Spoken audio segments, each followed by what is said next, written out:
Okay, good afternoon, good evening, ladies and gentlemen. Welcome back to the Sydney Saxophone Network Q&A sessions, brought to you live through the power of Zoom and, of course, Australia's renowned NBN network, which so far hasn't failed us yet. Knock wood. This afternoon, I have an extremely special guest. I don't even think I need to introduce him because I think everyone in the entire country knows who this gentleman is. But if you don't, this is probably one of the most popular and influential musical figures out there in the woodwind community across the country. He's also an exceptionally fine clarinetist and equally proficient on the saxophone. And of course, he's just a wonderful educator and just all-round lovely guy, and he's taken a bit of time out of his extremely busy schedule to have a chat to us this afternoon. And I just, without further ado, I'm going to introduce Mark Walton. Hello everyone. Thanks for joining us again. Now I'm just going to start with a bit of an icebreaker. Now I know that you do clarinet and saxophone equally, but what sort of made you, I mean, it's kind of a bit of a silly question, but what sort of made you gravitate towards the saxophone as an instrument that's for you to wanting to play it? Well, the thing was, I grew up in New Zealand, and at that particular time, there were quite a few good clarinet players. And the thing that everyone aspired to was getting into the National Youth Orchestra. Unfortunately, I was junior, and I wasn't going to get in on clarinet. But although I was playing pretty well, it's just that there was other people around like Debbie Rawson and other great players ahead of me. So anyway, the conductor said that they were, this particular year, that they were going to play some Granger pieces, and that if I got a saxophone, I could join the National Youth Orchestra, and I could do a little bit of clarinet as well. So of course, my mother got on her push bike and went to the local music store and bought me a saxophone, which was great. And it cost $150. Wow. And she brought it home, and it was secondhand. And it happened to be, and this shows how old I am, it happened to be a Mark VI Selmer. Wow. So anyway, I was pretty excited to have this saxophone, and I went along to my school music teacher. That in New Zealand, it sort of has quite a good system, itinerant teachers traveling around the schools, and I just went to a government school. And the person who taught woodwinds at our school was this great guy who only died quite recently, called Stu Buchanan. And Stu Buchanan was the equivalent of Don Burrows, and he was just a legend and a very, very funny guy to the day he died. And anyway, so he couldn't teach me much about clarinet because I was of a pretty high standard, and he was a jazz player. But anyway, he showed me where to put the fingers on the saxophone, and he showed me how to swing. And that's the actually, apart from what I've learned from my students, that's all I've ever learned about the saxophone. And I confess now, I'm a fraud, total fraud. However, that got me started, and I joined the National Youth Orchestra, and we played Granger, which I don't remember much at all. And the saxophone became part of what I did. Yet clarinet was my main love. And then along came the national concerto competitions, and I was 16 at the time, and I entered playing some obscure clarinet concerto that I've never heard anyone else play. And I did the Glazunov. I entered twice. And I got through to the finals playing the Glazunov saxophone concerto then, and I didn't get through on clarinet, which really hurt my feelings a great deal. And I also put myself through LTCL, which is like the Elmas on through the Trinity College system, and I did that. I actually did my LTCL in the morning on clarinet, and then had lunch and came back and did my LTCL on the saxophone in the afternoon. Oh, wow. And that's how saxophone happened, really. And I started teaching it, and as I say, I learned quite a lot from my students. Nice. So you kind of, yeah, I mean, naturally being a clarinetist, it's probably something that you would gravitate towards, of course. And yeah, it sounds like a fantastic thing. Now, you talked about your early, like sort of your experience, very touching very briefly on those early experiences in Christchurch, where you're originally from. And your early teacher, saxophone teacher at least, being, you know, quite a well now a really fun guy by the sounds of it, but also like a really great jazzer in terms of saxophone playing. Yes. What about your other early experiences learning the instruments in Christchurch? Were there any sort of standout Well, experiences? Christchurch was a spectacular place to grow up at that time as a musician, because apart from this, every school had, and even the sort of intermediate schools, which they have these schools, and they still have them there, that you have primary school, and then you have 2 years of intermediate school, sort of 10 and 11, or 11 and 12, I don't know, sort of round about that, where you go to this, a new school for just 2 years, and you sort of move on to a more of a high school sort of type timetable. And I think it works well. I think of those 2 years as my favourite 2 years at school. So even at those schools, they had visiting music teachers, and they still do, who go there to teach woodwind and strings and so on. Very, you know, that's just how it should be everywhere. Anyway, also there's a Saturday School of Music that's been going long before. Well, it was going long before I was born, and also it's still going. And for a time, I actually was the music director of it, sort of in more recent times. And it's just like a community music school. And that's where I started to learn the clarinet. And I started to learn the clarinet actually from Debbie Rawson, who was a very well-known New Zealand saxophone player and clarinet player. Fabulous person. Anyway, Debbie is not actually all that much older than me, but just the thing is, you know, you started teaching quite early on in New Zealand at the time. And anyway, I started there in a group of about 40 learning the clarinet. And the thing is, at the School of Music, there were so many people learning that if you sort of did a good practice, they'd move you up to a higher group, you know, for the next week. So I sort of shot up through these different groups, and I had this sort of wonderful experience there. And then they also had, at that stage, you know, 8 orchestras, and you join the bottom orchestra, and you work your way through those different orchestras. And that was fantastic as well. But the thing that probably really was the best part of a musical education was it, and they have this national chamber music competition in New Zealand, which they've just started here, Strike a Chord, in Australia, and I think the finals are tomorrow. Anyway, that's been going for years in New Zealand. And so in my first year at high school, I got to enter the competition to play the Mozart Clarinet Quintet. Now, the Mozart Clarinet Quintet is just a genius of a work. It's just heaven. And so in the first year of high school, I got to play that with a string quartet. In the second year, I played the Brahms Clarinet Quintet, and then the Brahms Trio, and every year I did 2 or 3 groups. And the great thing about the chamber music was that you did it with students from different schools. Christchurch was sort of, you know, easy to collaborate between different things, and then we'd go around and play it at the school assembly. We had so many performing opportunities, which was just wonderful, playing great music. And so the chamber music that I did in New Zealand just really, really, really set me up for life. And that was great. And of course, being at high school, it was a great way of meeting girls, because I went to a dreadful all-boys school that I hated. I hated with a passion, and I still hate it. And my musical friends who went to the school also tend to hate it as well. So it's school was not a happy place for me for various reasons, but the music was just this wonderful release from the drudgery of this all-boys school. No. Oh, okay. Yeah, and I'm sure it's still true today. Like for many people, music's such a wonderful outlet and escape for a lot of people, and just a great positive thing for people to be involved in, for sure. Well, absolutely. But for me, the problem that I had at school, and I didn't realize it at the time, was, I mean, actually at the time, I just thought that I was a bit dumb, and probably I am. But the problem for me is that I am incredibly short-sighted, as everyone knows. And I couldn't actually see anything. Are you still there?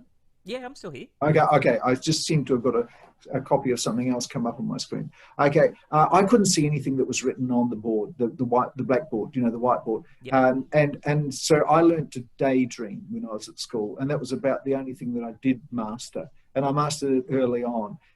And my final school report, unfortunately, I don't have it, but it said, Mark has to realise there's other things in life other than music. Well, what a lot of tosh. There's nothing else in life with anything other than music. So, I know, you showed them. I mean, now, if I had the opportunity to go and study now, I think and if I could see what the teacher was writing on the board, I think that I would be, a really good student. But at the time, I knew from a very early age that the only thing I wanted to do was to play the clarinet. And I didn't know at that time that I wanted to be an administrator and run a university department. Or I didn't know at that stage that I'd be running a petition or things like that. But at that stage, all I wanted to do was to play the clarinet. And that was just foremost in my mind. I was a very determined young man, although not an ideal student at school. Yeah, now, sort of going on with that, obviously there came a point when you were still in Christchurch where you must have thought, oh, maybe I should see what else is out there and, travel the world and explore things. And you have done quite an extensive amount of travel in your time.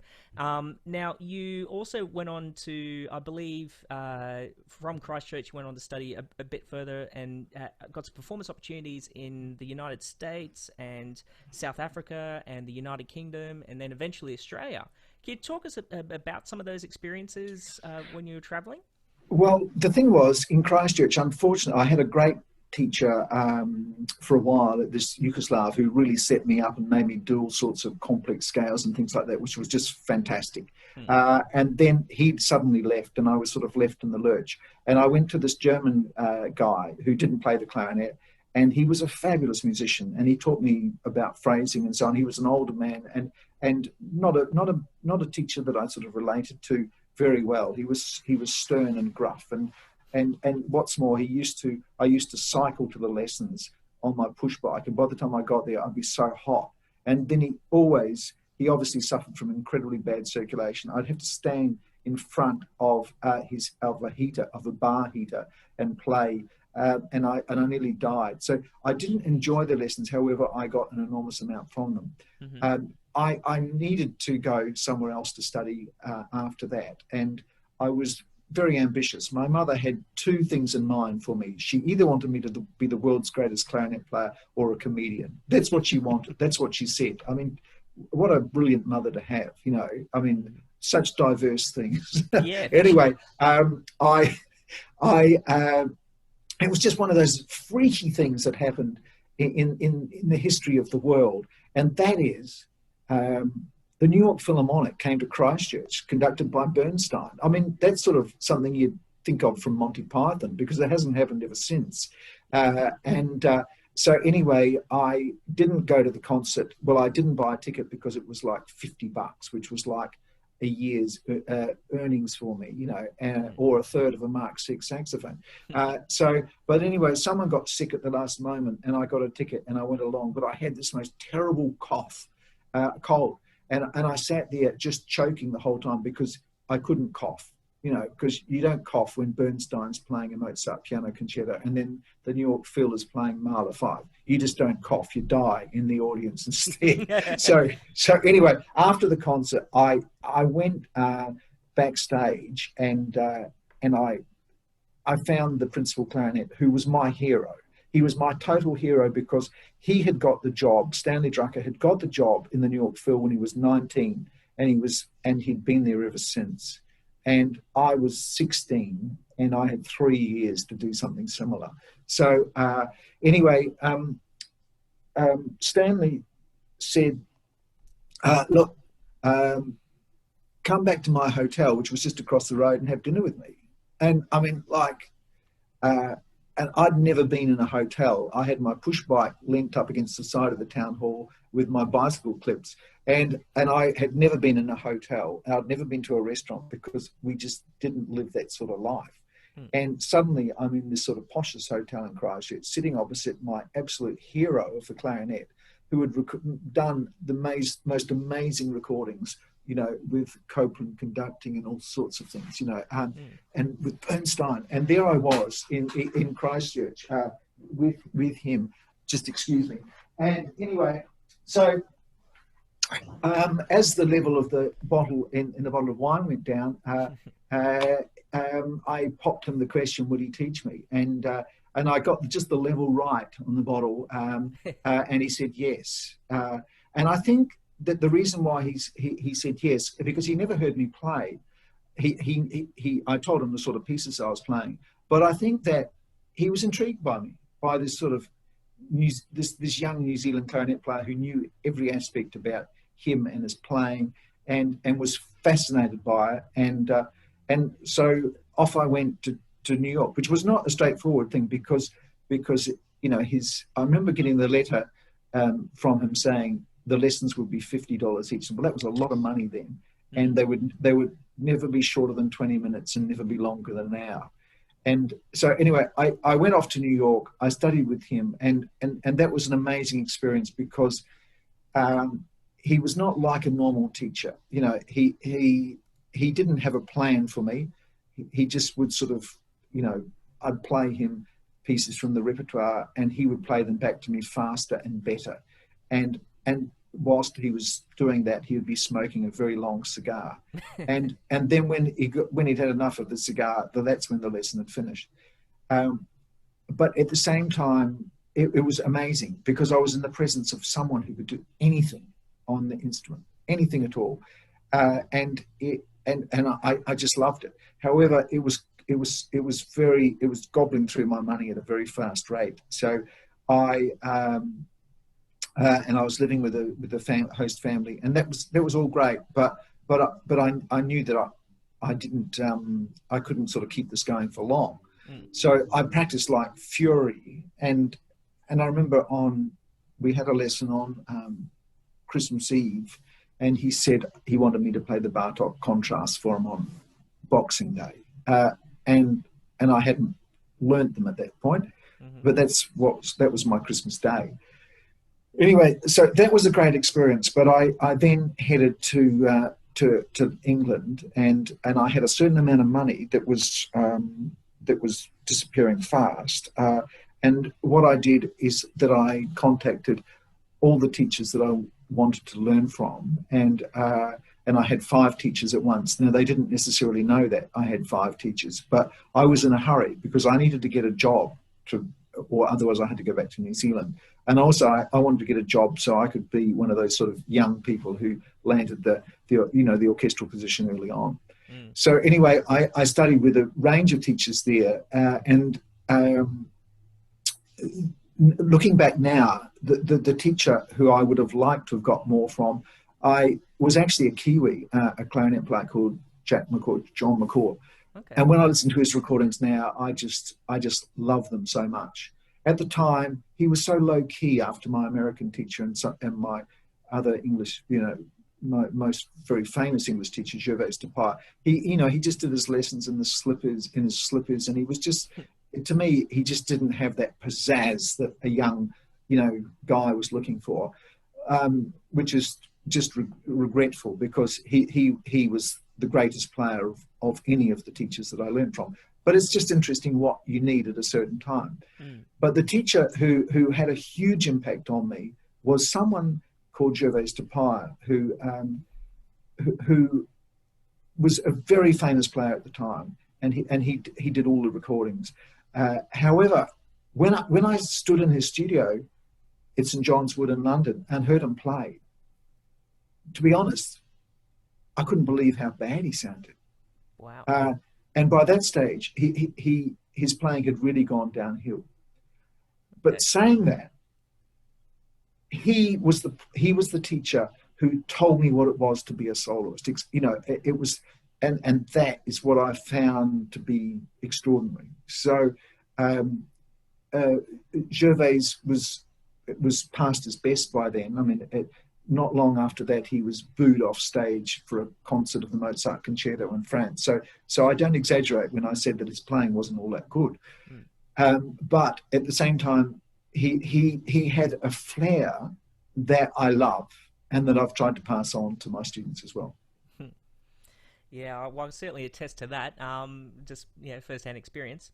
Now, in terms, this is a bit of a deep question, so we'll see how we go. But in terms of like all the teachers and all the sort of those educational experiences that you had, was there a particular lesson or a particular thing that you learnt that has really stuck to you? That's something that's sort of really sort of shaped who you are as a musician today? I think probably, what there was a magic from possibly the way Gervais used words when he taught. Mm-hmm. And I think words are really important when you teach. Just choosing the right word and saying something in a fresh way. But it's funny, going right back to Christchurch, I had a chamber music tutorial with a viola player. Mm. And I remember at the time, and we had lots of tutorials from different people because chamber music was so important. And this one person, on this one occasion, I felt an extreme excitement in the room. And that's what I try and do when I'm, I mean, I don't remember what she said, but I remember the atmosphere. And I think when I teach, that's what I'm trying to create. I'm trying to create an atmosphere that is remembered, because the detail tends to come and go. And you can get detail from all sorts of places. But excitement, where suddenly, I don't know, the notes are alive again, as though they've just been composed. Mm.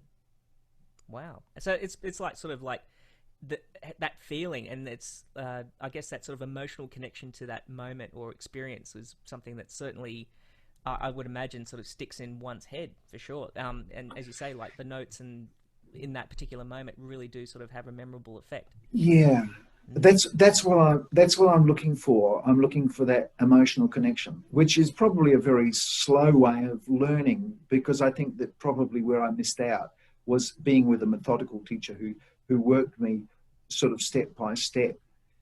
I remember a very interesting thing I saw on the BBC, and when they first started the Young Performers series, and this young oboist called Nick Daniels, who's still around and a famous oboist, an English oboist. They asked him, but they talked to him at the finals, interviewed him, and they said, "Who's the most influential teacher in your life?" And this young guy said, himself, which caused a furor because it made it sound as though he was being really arrogant. Mm. But I think he's right. I think in the end, the most influential person on Nathan Henshaw is not all the teachers you've had, it's actually Nathan Henshaw.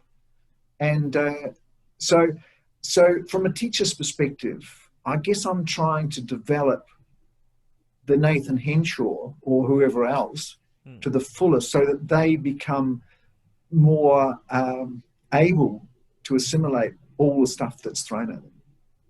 So anyway, it's interesting. I think that because I had this sort of 18-month time in New Zealand, a crucial time when I was sort of doing my diploma exam, where I didn't have a teacher and I had to work it out myself. Mm. I feel very lucky because I feel that my head has always been open to new ideas, and I wasn't being sort of just treated like another student on the conveyor belt sort of thing. So I don't know, interesting. Okay, interesting.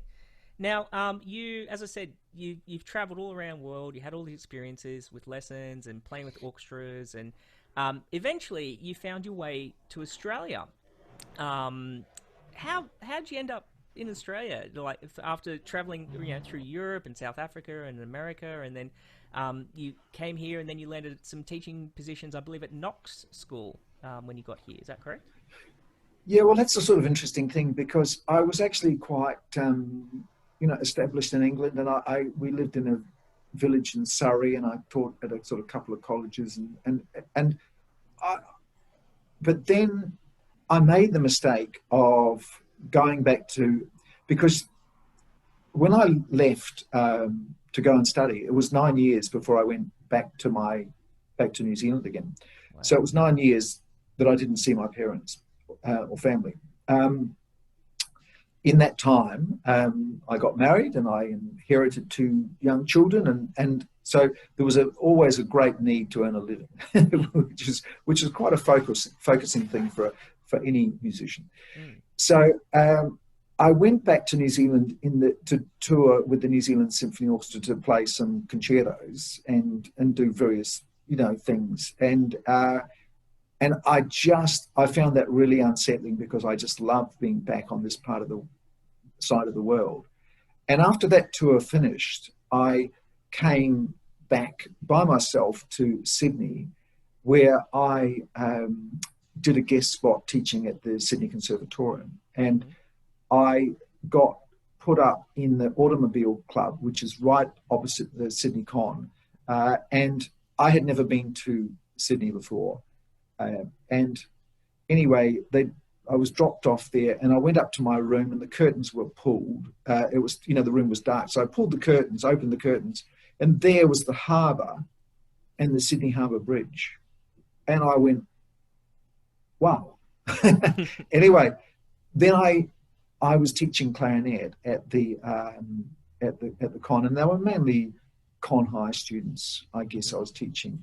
Anyway, I just loved Australian kids. They were just so vivacious and fun, and they enjoyed my style of teaching. And then when I finished teaching there, I'd go back to this pretty palatial, funny place, and then I'd wander down to the Opera House and sit there and look at the harbour.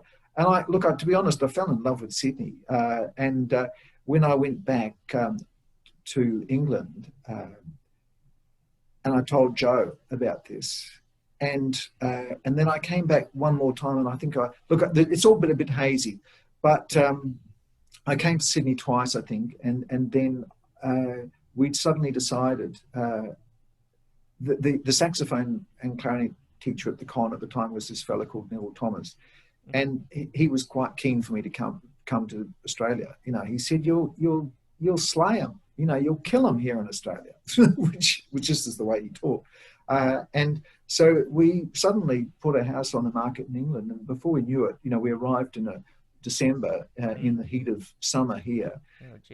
And it was sort of, I was sort of expecting, to be honest, to be teaching sort of at the con, but that wasn't the case. I ended up teaching at Neville's studio in Bondi, flute and everything, and I thought, what am I doing in Australia? But then I got a job straight away teaching at Knox and at St Joseph's, the Catholic school, and Knox worked out really well. I just really enjoyed teaching at this boys' school, and the reason why I really enjoyed teaching there was the head of music there, director of music, was this great guy, Brian Buggy, who is now one of my greatest friends of all time. But not only that, Brian is a musician who I respect enormously. Like, he's just incredible. So it was a real privilege working with Brian. And life in England, although I was busy, was hard. And suddenly here I was earning money quite readily in Australia, and interesting students. And before I knew it, Knox and St Joseph's had a bit of a tussle who was going to get me on their full-time staff, and Knox won, and it was a great job. And to be honest, I thought I'd probably stay there forever, but then soon after that I did start teaching at the con, and then that's sort of unfolded from there. Right. All right. And just sort of to give us an idea of the lay of the land at this time, like we know that Neville Thomas was the saxophone teacher at the time, and then you came in and jumped in. Could you tell us what the saxophone scene was like during this time when you first started? Look, the only saxophone that was happening at the con at that stage was there was students in the education program, but they hadn't got anyone in the BMUS program at all. Mm-hmm. I started doing some sort of the junior program at the con. In fact, what you're doing now, Nathan, and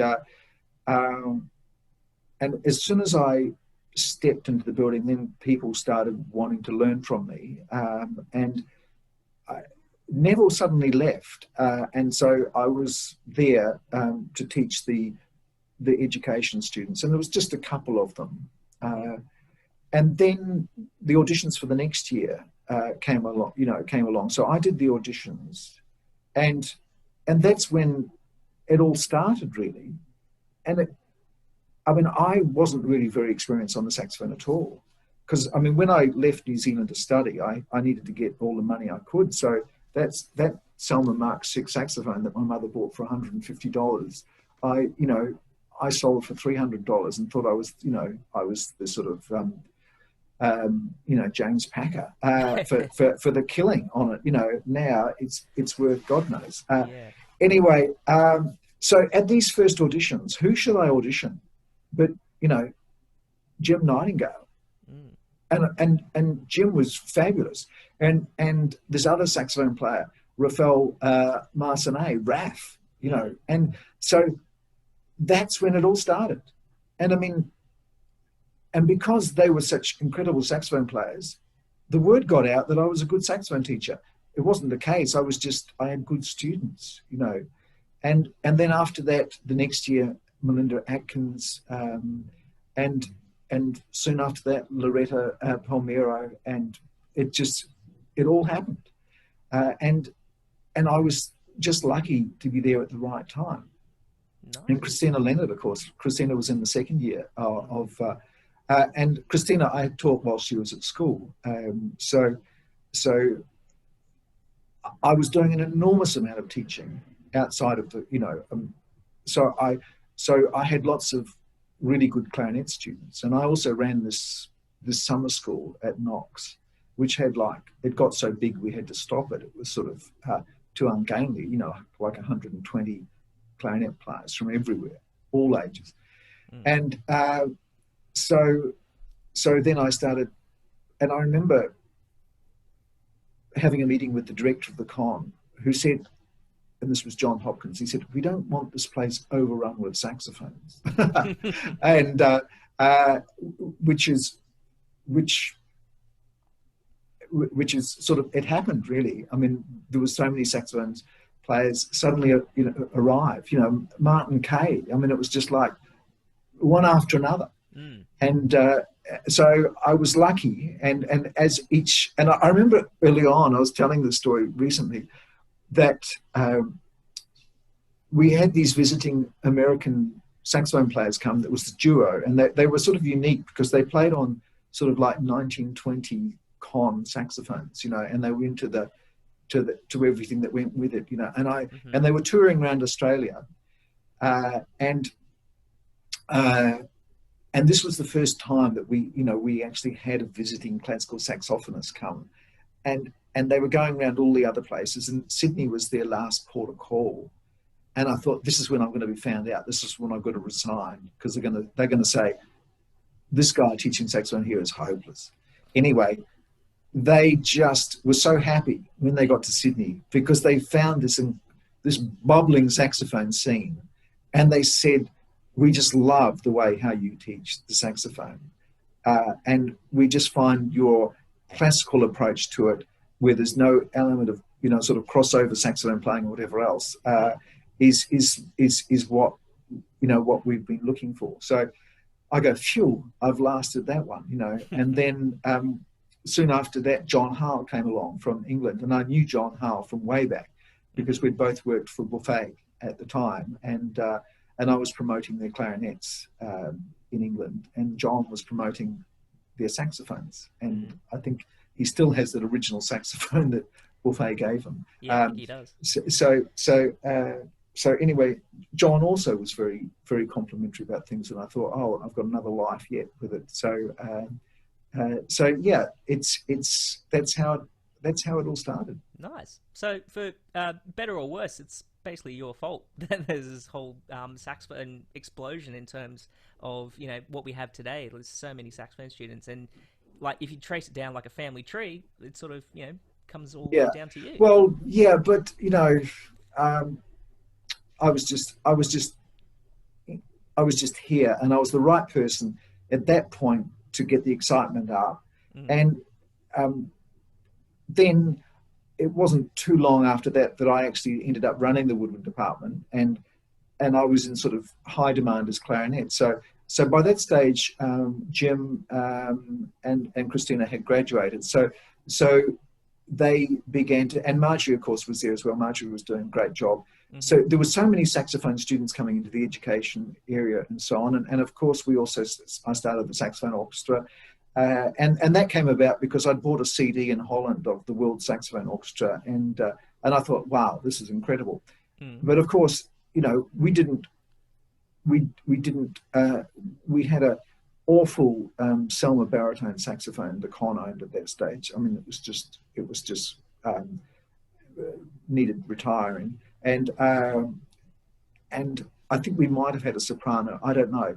So to start a saxophone orchestra, we just didn't have the instrument. So I lent a baritone to the Con, and I had to do fundraising, you know, to buy these instruments because there wasn't a lot of interest in the saxophone, you know, at the Con. And so it was really hard. And it was quite a special occasion when we ended up with 3 baritone saxophones in the saxophone orchestra. And people, saxophone orchestra, the only time we could find a room to rehearse was on a Friday afternoon at about 5 o'clock when everyone actually wanted to be, you know, down at Circular Quay or the Rocks, you know, celebrating the end of the week.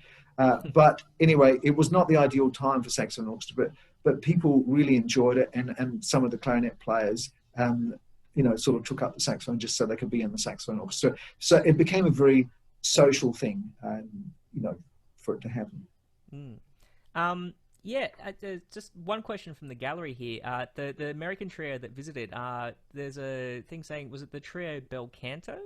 Yeah, it was. That's right. Yeah. Right. Okay. Cool. No, well, there you go. That's Michael Duke from Pennant Hills asking that one. Yeah.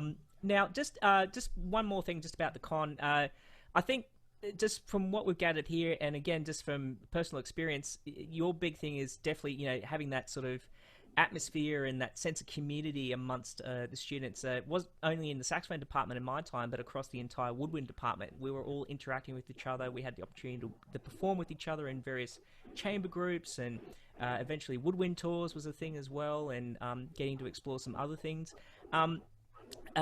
In terms of developing, like a lack of a better word, a curriculum or a structure to the course in the saxophone class at the time, would you say that was a very important element of creating that sense of community, or did that something just evolve naturally?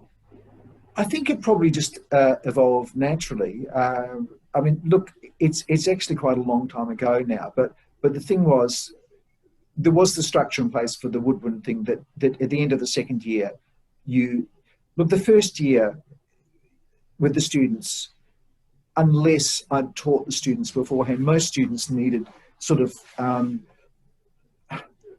filling in the gaps and maybe remedial work and so on. Mm-hmm. And there's always this huge excitement when you start a tertiary course for the first year. I mean, it's just extraordinary. Suddenly you're doing what you want to do, and I love teaching first year students. I mean, you know, and I know Michael will say the same when they come in for their first lesson. It's just like it's an open book.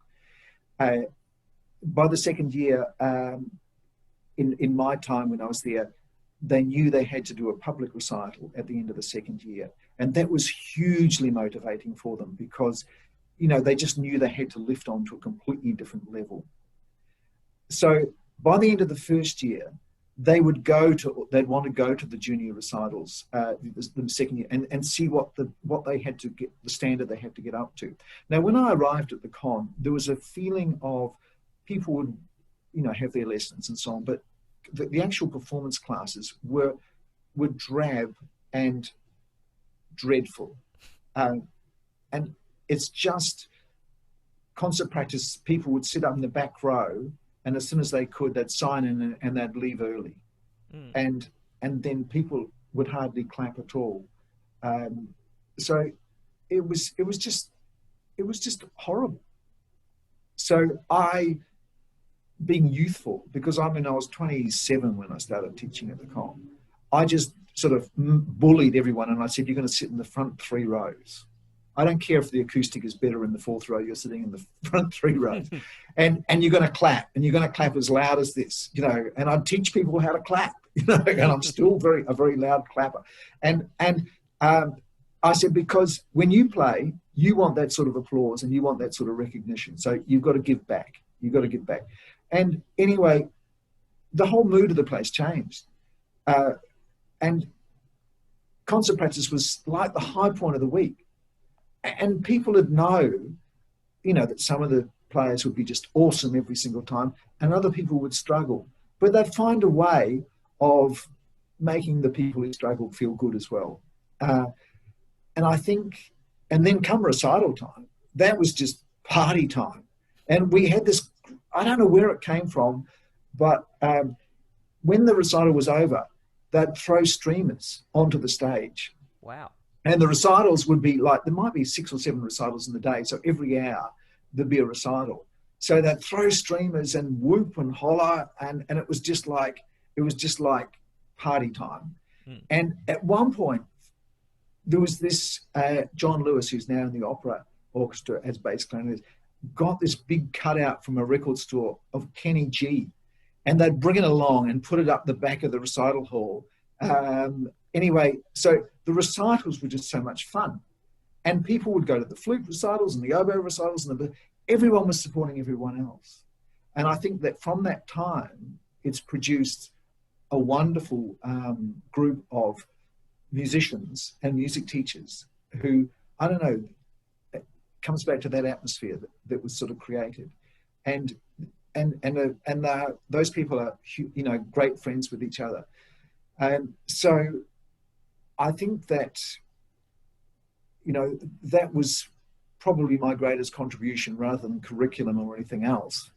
However, one of the things I brought in at one point before I left was people had to record for studies, something like that. And even that's a bit hazy. And I think people found that really confronting to do that. But I thought that was, you know, that actually was quite a good thing.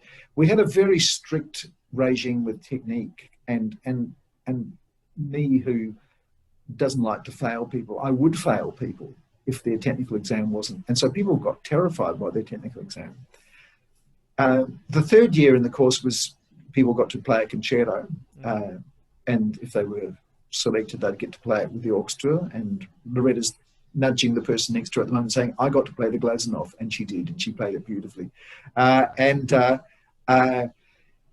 then the fourth year was a final recital. And when before I left, one of the things that made me fall out with the new dean was that she wanted to change the junior recital to the third year, which is how it was done in America. And I just knew that actually, I felt it was a really bad thing for our students, you know, and I would still feel the same, you know, so I stuck my neck out on that one. And lost, like most things I do. But anyway, so that's my time at the con. I sort of travelled on the backs of these great students, and of course, you know, we haven't mentioned the great clarinet students either, and then of course Amy Dixon, you know, the great Amy Dixon, who sort of was there briefly before she went off to England to take England by storm.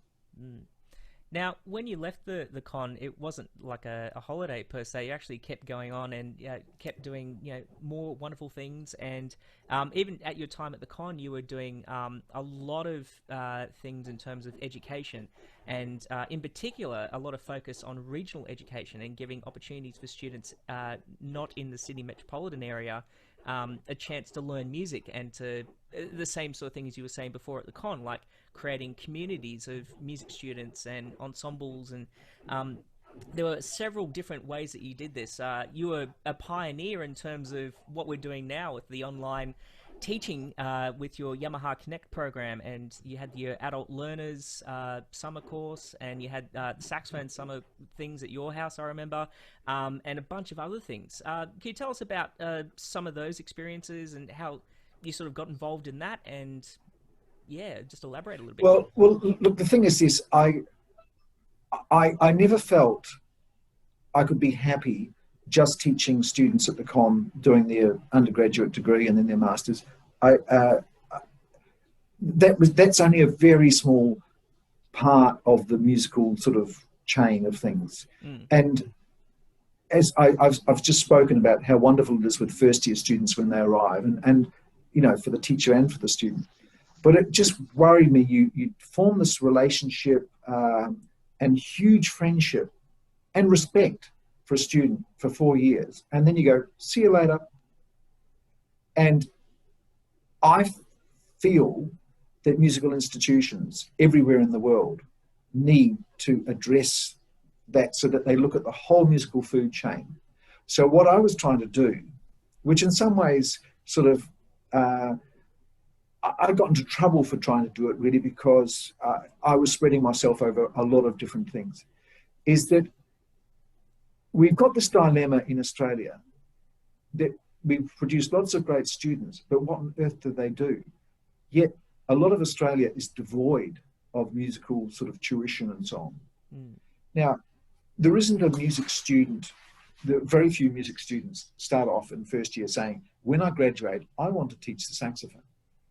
If you ask that of any student, they go, I want to do gigs, I'd like to play in an orchestra, I want to do solo recitals, I want to do chamber music. That's what they say. Well, the reality is that every saxophone player in this country has to teach if they want to earn a living. But what Australia needs to do is it needs to upskill its audiences. It just needs to upskill its population, because Australia is sort of got a bit of a barbecue culture. And the only way for people to appreciate music is for them to learn it. And everyone has to start off as a beginner. So it's, you know, our duty is to go out there and just give people knowledge and give people a love of music, so that they know how important it is, you know. And so I felt that where I could make a difference was every single country town has the potential to produce some wonderful musicians. There's great musicians everywhere. They don't have to be near the Sydney Opera House to be great musicians. And so I knew that so at one point with the Music Connect program I was running, I had sort of an input into 43 country towns in New South Wales. And I knew what was happening in so many of those places. And I knew, you know, who was, you know, where the young musicians were, and I could sort of track them and nurture them, you know. And I don't know whether Matthew, Matt Pearce is watching tonight, but Joe and I were just driving through Cowra before Christmas, nothing to do with work, and we parked the car, and I heard the sound of a saxophone player playing, busking. And there was Matthew Pearce, who's turned out to be a fabulous teacher here in Sydney. And he was busking outside a shop, probably Christmas carols, and lanky sort of guy. Anyway, through just conversation, you know, Matthew ends up coming to the con, and Matthew now, you know, I've taken on a couple of Matthew's students, and they're just so well taught and such a great credit. And there's Matt, you know, Cowra, as we used to call him, you know, doing a fabulous job, just a chance thing. So the thing is, unfortunately, musicians, when they think about regional things, they think, I'd love to do a concert in Coonabarabran, but actually what Coonabarabran needs is just regular teaching. So now, on a Monday, Wednesday and Friday lunchtime, as a voluntary project, every week I teach. I've got 12 students I teach there. They have about 8 minutes each. But you know what? Out of those 12 students, I think 9 of them are doing, you know, AMV video exams, which is just fantastic, you know, and 2 who are not are playing really well, you know. And I teach trumpet, you know. I've got 2 trumpet students, you know. Now, both of them have played the last post for their town. Wow. I mean, that gives me goosebumps when I think about that. So the potential is there. The potential to earn a living there is that's a different sort of thing. But if I didn't teach those kids in Coonabarabran, they wouldn't have that opportunity. So I think that's really worthwhile. So whilst I teach, you know, the students in Sydney who, you know, pay Sydney rates for it, actually what they're doing is they're making it possible for me to teach further afield as well, as, you know, as a voluntary thing. So it's, I think, you know, those students in Coonabarabran, my wish for them is that they have a love of music and they support music and they will come to concerts in the future and things like that. And one of those girls, she wants to be a professional clarinet player. Well, Wow. maybe she will, maybe she won't. She'll need to go to school more often if she is. However, it's a privilege to be able to sort of do that for those kids. Now, we just have a question from the gallery from Alita. Apologies if I'm pronouncing that incorrectly. She asks, how do you keep young students interested and keen to keep playing?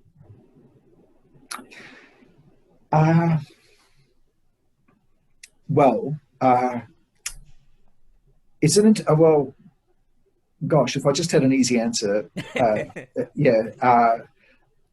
look, the thing is, with students at every level, you can give them a piece of music at a lesson that they like, and they can learn something from it and go away and practice it.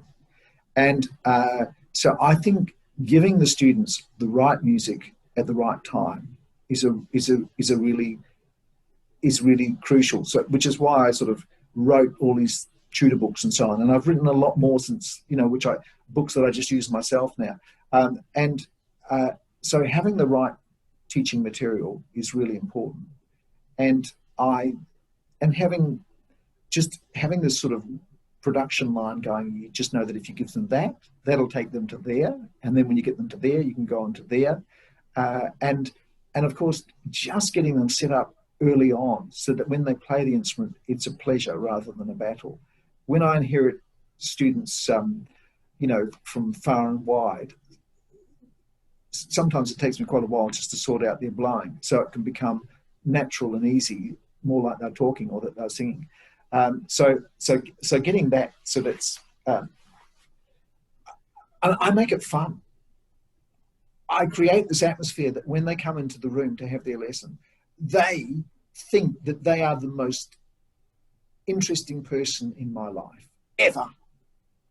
And I very seldom get cross with my students. And when I do, I regret it and end up apologizing profusely. But I think the combination of fun, a very serious system that's going on that they don't know that they're actually part of, and making them feel special. That works for me. Nice.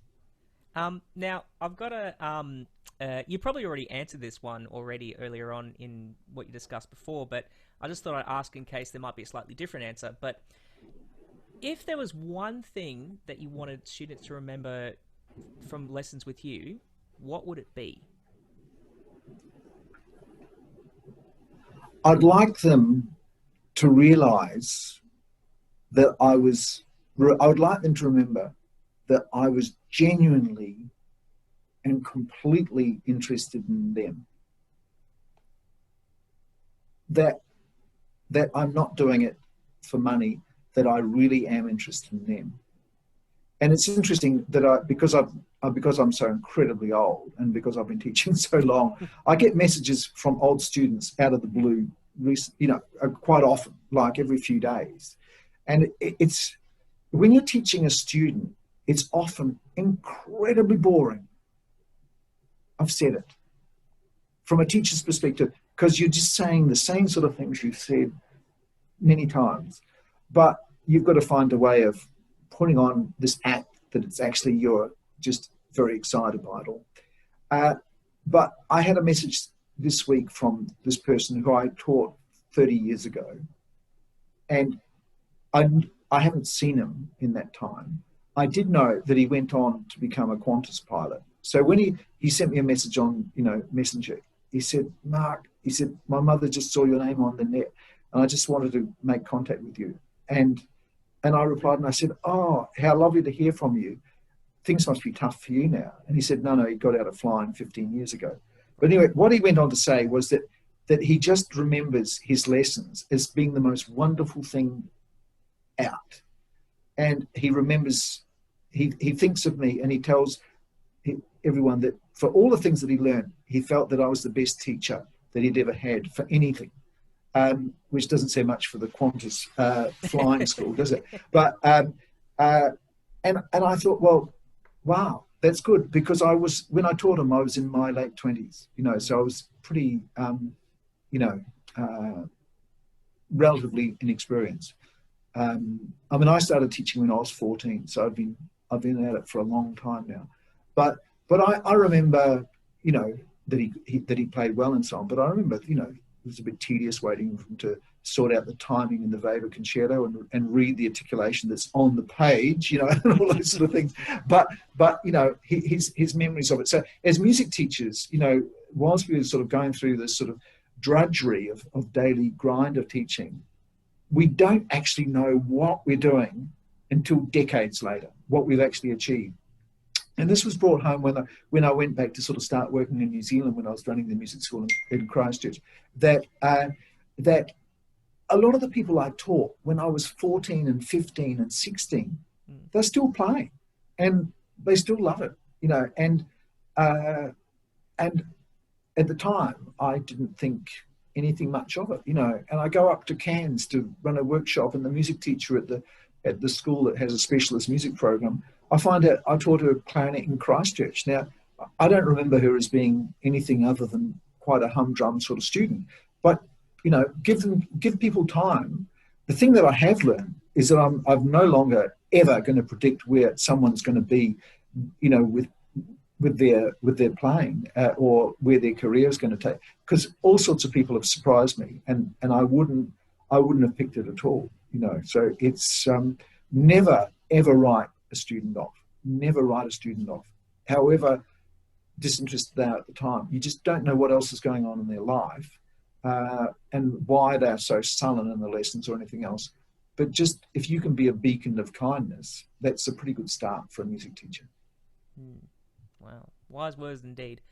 Now, we had touched a little bit about your publications. Now, I'm sure everyone watching this has come across at least one of your books during their time, either as a teacher or a student or in an ensemble setting. And you had sort of spoke about how it was like you had like a succession plan in terms of what students would learn. Is that sort of the method in what you envisaged your publications, like Off to a Great Start, moving to 66 Great Tunes or Note Cruncher? Was that sort of the plan, or was it to fill a void? It's interesting that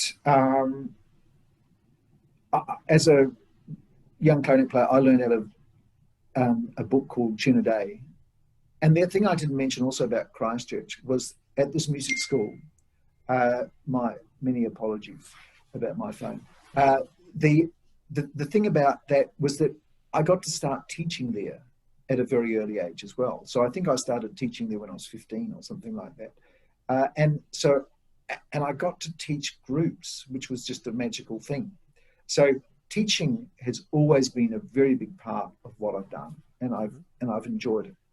And I look back to my early teaching with real affection. So I thought Tune a Day was actually a good book, but I just didn't like the diagrams. And it sort of comes back to my eyesight, that I like things that are very clear because my eyes are so bad. So that's what I wanted to do with the books. And just the progression of how I taught things, is what I came up with.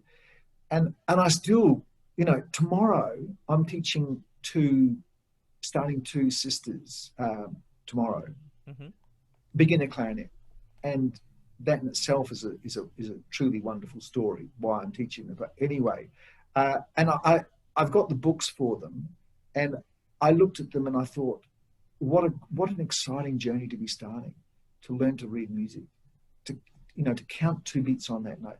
What an exciting journey, and this crisp new book. So the 66 Great Tunes, which is sort of, sold by literally truckloads around the country, was the combination of my filing cabinet at Knox Grammar School, where I had about 50 books, and and as I said, I'd take one piece from one book and one piece from the other book, and then, so I took all the best tunes and I put them in one book. So, and I love teaching out of that book you know, and it's just makes my, I don't care if it's helped anyone else, but for me, it's certainly helped my teaching.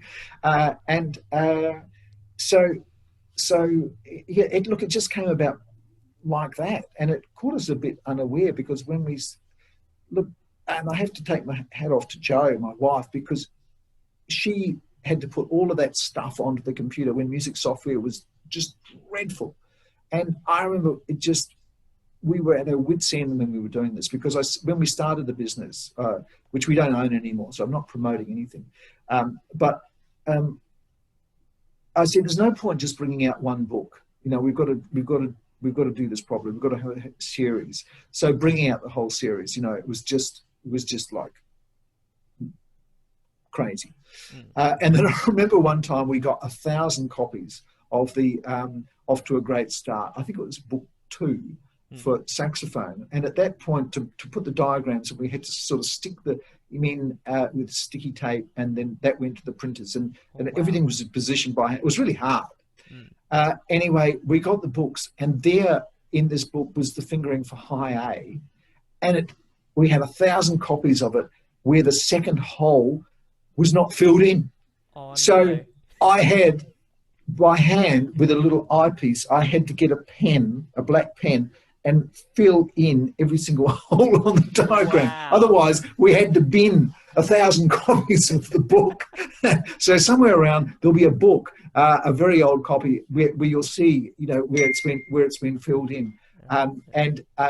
So they were sort of difficult. And when we started, we thought we'd just sort of sell a few copies to people we knew. And we handed out a few free copies, and then before we knew it, the music shops were saying, "Can they order 20 copies?" And you know, and we were just like blown away. And it really was a bit of a sort of runaway. It was just a runaway success, really. And the ensemble series was just something. There was just this huge need for sort of this mixed ensemble series, which you could sort of mix, you know, and quartets basically with 22 different parts. And I looked at how you could buy school band charts, you know, and you could sort of, you know, work your way through a series. So that's where those mixed woodwind series were. But I wanted to introduce, you know, really good sort of classical pieces to young people, you know, because classical music is just so exciting and so incredible. And for them to play a Schubert arrangement of a Schubert violin sonata as a wind quartet or something, I mean, that's just incredible. So anyway, and then the other thing was, with the ensemble music, was making sure that every part had the tune at some particular point. So I'd give the tune to the bass part when it didn't make any sense to give it to the bass part, but boy, it made the bass player happy, you know. And so I look back on that and think, well, that was a pretty sort of good contribution to the sort of music education world, doing that. No, it certainly is. And I'm sure I'd certainly use those resources, and a lot of other people do. And look, if you do have an original copy of Off to a Great Start, Book 2 on saxophone, keep an eye out for it. It might be worth a little bit. Now, you also dabble as a bit of a composer these days as well. How'd you get into that? By accident. Look, here I am, another confession. I've never really sort of learned the saxophone properly. I've never had a conducting lesson in my life. I've never had a composition lesson in my life. It's just something I'd sort of tumbled into and go, this is fun. And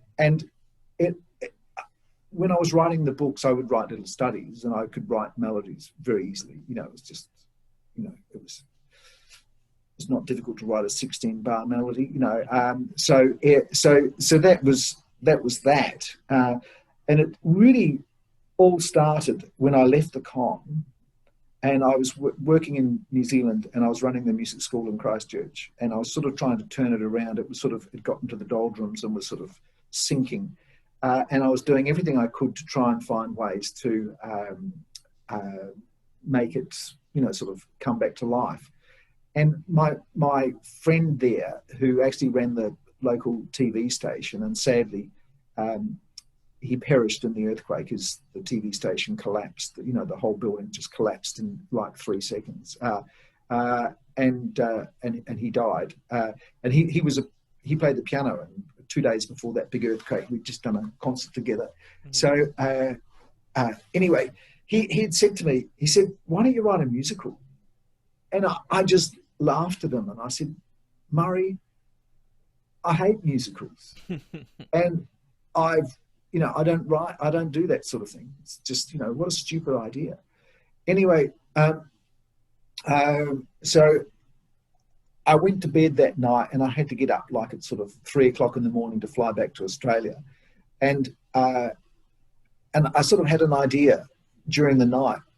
And when I got on the plane, I wrote the script for the musical. And then I went ahead and wrote 22 songs. And we put the musical on, and it was great. It was really good.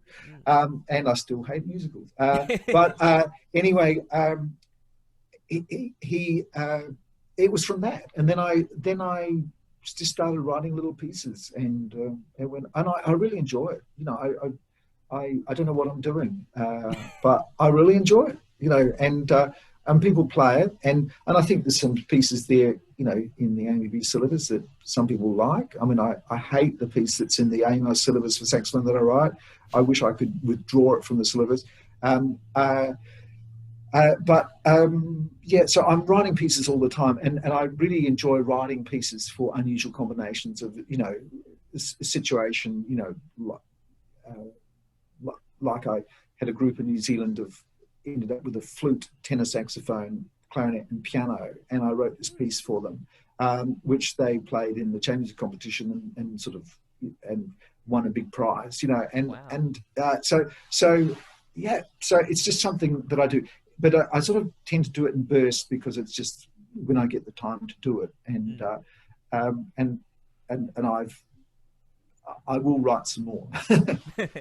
No, they're certainly some great pieces, and they're just like you. They're just fun and charismatic, and yeah, I enjoy playing them and working with students with them as well. So yeah, keep them going. Now, bit of a deep question. In terms of your favorite musical experience that you've had, whether it be a performance that you have done or seen, or an educational experience, or like maybe you conducted the concert or showcased some students, is there a particular sort of musical experience that stands out for you, and if so, why? Well, look, I guess the answer is always the next one, to be honest. You know, I'm always hoping the next one's going to be really, really good. I mean, I love hearing, you know, students play when things go really well. That's just great. I think probably my most sort of wonderful experiences myself playing is when I'm playing Mozart. You know, when I do get the chance to play the Mozart clarinet concerto, or last year I did the Mozart clarinet quintet for a festival in New Zealand with just, you know, the best musicians you could possibly assemble, you know, and that's just like climbing a golden ladder to heaven. It's just incredible. But I think that probably one of the most extraordinary performances I did was relatively recently, and it was sort of like one of those bucket list things. And I did a recital in London at a hall that I'd played at for the Royal Overseas League competition, and it's in Pall Mall. Yeah, and it was, I played a whole program of new English works, and the composers were all there, and they introduced their works, and the place was packed because it coincided with me doing one of my musical trips, this time to England, with a lot of my adult musical friends. And it was, and lots of my old students from my England, when I was teaching in England, were there with their families, and there wasn't a spare seat in the hall. And it was just really, really fascinating. You know, Paul Harvey wrote me a set of pieces, and he got up and spoke about them. And David Miller came over from Sydney to play the piano for me. Wow. And Amy Dixon was in the audience. And it was just one of those sort of charm moments that I really you know, it was just incredible. And the concert, I didn't realize it was so long, but it went for an hour and 40. I played for an hour and 40 minutes, I think, non-stop. Wow. But you know, it was just really interesting, you know, having those, you know, composed. James Ray wrote me a new piece and so on, and yeah, it was great. I'm very, very lucky to have an experience like that. Oh, wow. Sounds wonderful. Now, going on to something, we've all kind of a bit sick of this topic, but, you know, COVID-19, it's out there, it's a thing. It's affected all of us in many different ways, and I'm sure it's affected you, particularly in your ability to travel around and, you know, see students and stuff. How has it felt? How have you felt it's impacted you, and have you found some ways to adapt and work around the constrictions involved with the COVID-19 issue? Well, the hardest thing for me really is, and it's a very selfish thing, is that I can't go to New Zealand. And I mean, there was a time when I was actually traveling to New Zealand every week. And so I feel as though I've lost a very important part of my being, to be honest. So that's a very selfish thing. And then New Zealand is sort of doing very well in the whole COVID thing. So you sort of feel that would have been a pretty good place to, because the, you know, concerts are happening, and, you know, just life is going on pretty normally in New Zealand, you know, apart from the small outbreak, not the catastrophe that Trump made out to be, bless him. Anyway, but it's interesting that I settled into the distance teaching very easily because I've been doing it for a very long time. Like, you know, I started in the 1990s. So I felt I was very lucky. And my students, I really didn't lose any students at all. I said to them at the beginning, I sent an email out to all the parents. I said, look, we're all facing completely unknown times. If there's financial difficulty, the lessons will still continue. I don't need to be paid. Music is the important thing, you know, and that hasn't seemed to have affected anyone yet. The musical sort of tours I do with adults, they've all had to stop, and that's quite an important part of what I do. So that's, you know, that's a great shame.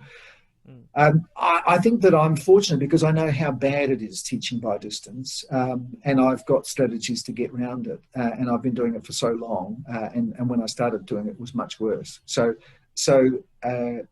I'm now back to mainly teaching in person, but I mean, I have some students who I haven't seen since March because some students actually really enjoy the distance thing. They don't have to travel, you know, a long way, and they're still worried about things, I guess. But I find what's happened is that I'm doing much more distance teaching. You know, the parents will say, "Oh, look, we're running late. Can we do that by distance?" And people are just move between the two things quite, you know, seamlessly, which is actually quite good, because for the future, when I do want to travel to New Zealand, I'll be able to continue to do the teaching much better. Before, I used to have to say, look, we can do Skype lessons, and you can just see that they go, no, that's not going to be so good. But they're all used to that. And I found what was interesting during the main lockdown period, that all but a couple of my students made enormous progress because they had more time. And that was really good. Of course, you know, the distortion and everything else that you get from it is really hard. But what you've got to remember, as long as you don't play to the students, they're not aware of the distortion, you know. So you, the teacher, as always, are the ones who suffer. But the students still have to prepare for that occasion, and they still get a bit nervous about it and so on. So look, the biggest surprise to me is actually the whole exam things, which, to be honest, are the bane of my life, you know, trying to get students to learn scales and so on. So I have a lot of students preparing for video exams now, and where they don't have to do scales and that. And I was just always dogmatic that if you wanted to be able to play, you had to do scales and everything else. Well, the thing is, I am enjoying not spending 60% of my life trying to get them to play B minor harmonic scale with an A sharp and not a G sharp, you know, and starting on a B, not a B flat. My life has got better, and I find that despite that I'm not doing all that with the scale, my students are still making progress, and I think they're enjoying it more. So I hear, I was talking to a teacher in Toowoomba this week, that Trinity College are going to continue after COVID with video exams. So I like that. I think it takes a lot out of teaching that I don't want to have to go down that path. So I mean, basically most people learn because they want to play songs, and if the song is Weber's Second Clarinet Concerto, well, that's what it is, or the Creston Sonata. I really like that song because it's difficult and I want to get the high G in that song.